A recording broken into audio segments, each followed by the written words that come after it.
राज्यात 10 ते 13 ऑगस्ट दरम्यान तुरळक स्वरूपाच्या पावसाची शक्यता आहे। महाराष्ट्रात नागपूर, भंडारा, गोंदिया, अमरावती या भागात तुरळक स्वरूपाचा पाऊस पडणार आहे। 10 ते 13 ऑगस्ट दरम्यान मराठवाड्यातील शहरासह बीड, हिंगोली, परभणी, जालना जिल्ह्यात मोठ्या पावसाची शक्यता नसून विखुरलेल्या स्वरूपाच्या पावसाची शक्यता हवामान तज्ञांनी वर्तवली आहे। नमस्कार, मी पंजाब डक। आज आहे 9 ऑगस्ट 2026। आजपासूनचा परत राज्यात अंदाज देणार आहे।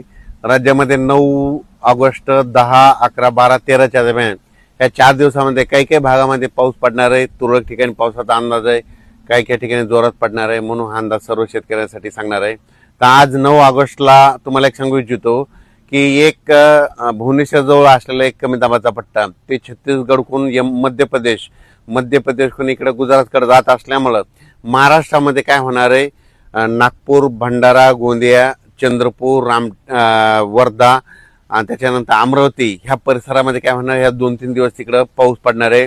म्हणून पूर्व विदर्भातल्या त्या 6 जिल्ह्यातल्या शेतकऱ्यांनी अंदाज लक्षात घ्यायचा। म्हणजे पूर्व विदर्भामध्ये 6 जिल्ह्यामध्ये आज 9, 10, 11, 12, 13 तारखेपर्यंत पावसाचा अंदाज आहे, म्हणून हा त्यांनी शेतकऱ्यांनी अंदाज लक्षात घ्यायचा।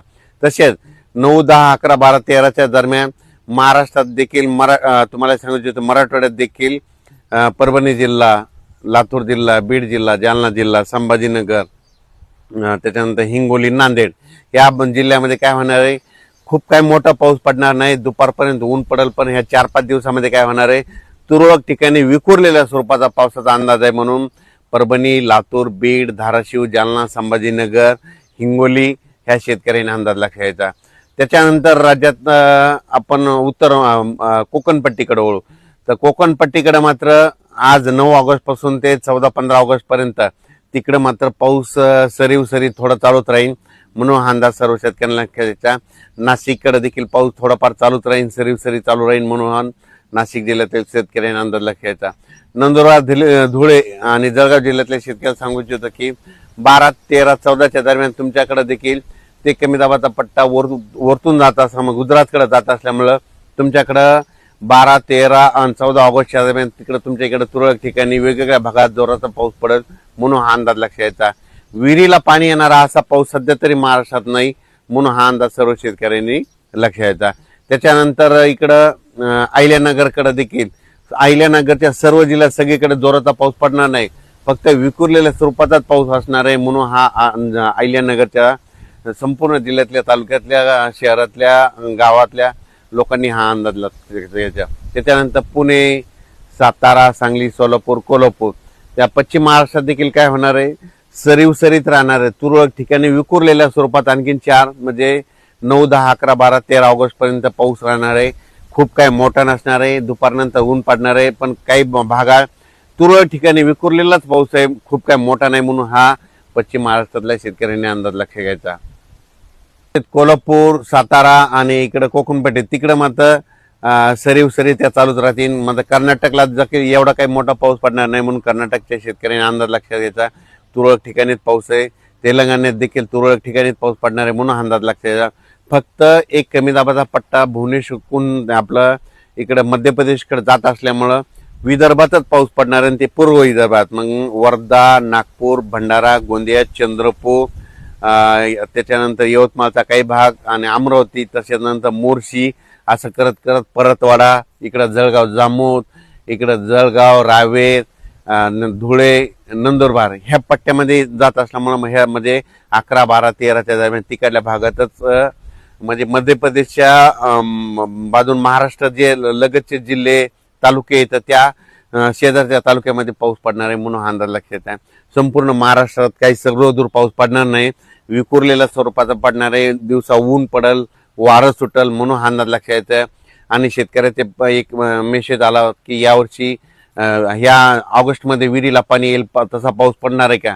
तर तसा ह्या ऑगस्टमध्ये पाऊस पडणार नाही, फक्त गोंदिया जिल्हा, गोंदिया, नागपूर, वर्धा, चंद्रपूर तिकडच्या परिसरातच म्हणजे पाणी येईल तसा पाऊस आहे। मात्र महाराष्ट्रात मात्र सप्टेंबर-ऑक्टोबरमध्ये मात्र सप्टेंबरच्या पहिल्या आठवड्यात मात्र महाराष्ट्रात विहिरीला पाणी येईल असा पाऊस पडणार आहे। पुन्हा मात्र धरण क्षेत्रात वाढ होणारा पाऊस, परतीचाच पाऊस असणार आहे, म्हणून हा अंदाज सर्व शेतकऱ्यांना लक्षात घ्यायचा। त्याच्यानंतर 15, 16, 17 ऑगस्टच्या दरम्यान एकदा राज्यात पाऊस आहे, पण ते सर्व दूर नाही. ते पण काय होणार आहे, पुन्हा एक कमी दाबाचा पट्टा तयार होणार आहे. ते काय होणार, परत ते काय होणार, भुवनेश्वरून छत्तीसगडहून मध्यप्रदेशकडून तिकडं उत्तराखंडकडे जाईल. मग उत्तराखंडकडे जात असल्यामुळं महाराष्ट्रात फक्त वर्धा, नागपूर, भंडारा, गोंदिया त्या परिसरात तिकडे जोराचा पाऊस पडेल. आणि तिकडे पाऊस पडत असल्यामुळं महाराष्ट्रात फक्त सरी तुरळक ठिकाणी 15, 16, 17 ऑगस्टच्या दरम्यान विखुरलेल्या स्वरूपाचा पाऊस पडणार आहे. असा मोठा पडणार नाही म्हणून अंदाज लक्षायचा. फक्त मात्र पूर्व विदर्भात ते पाऊस असणार आहे.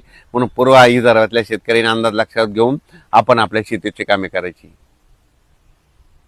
मी पहिल्यापासूनच आणखीन एक अंदाज सांगतो. मी म्हटलं तर सांगत होतो की जून मध्ये कमी राहील, जुलैमध्ये जास्त, ऑगस्टला कमी आणि सप्टेंबर ऑक्टोबर परतीचा पाऊस जास्त पडणार आहे. 13 नोव्हेंबरला थंडी येणार आहे. म्हणून हे अंदाज दरवर्षी शेतकऱ्यांनी, यावर्षीचा अंदाज सर्व शेतकऱ्यांनी लक्षात घ्यायचा. यावर्षी सप्टेंबर ऑक्टोबर मध्ये जास्त पाऊस पडणार आहे. म्हणजे ऑगस्ट संपताना जे वातावरण चेंज होईल आणि सप्टेंबरच्या पहिल्या आठवड्यात चांगला जोराचा पाऊस असणार आहे आणि ते राज्यभर सगळीकडे पडणार आहे. मग पाऊस काय होईल, पश्चिम महाराष्ट्राकडे सोलापूर जिल्हा जे वंचित भाग आहे, सोलापूर, सांगलीचा काही भाग, आटपाडी इकडं, त्याच्यानंतर धाराशिव जिल्हा, लातूर जिल्हा, बीड जिल्हा, तर त्या शेतकऱ्याला सांगू इच्छितो की सध्या तरी तुमच्याकडे पिकाला लागल तसाच पाऊस पडणार आहे, पिकं जोपतील असाच पडणार आहे. पण तुमचं पीक काही खराब होणार नाही, पीक काही वाळून जाणार नाही. मात्र सप्टेंबर मधला पाऊस मात्र तुम्हाला सरासरी भरून काढणार आहे. म्हणून सोलापूर जिल्हा, लातूर जिल्हा, बीड जिल्हा,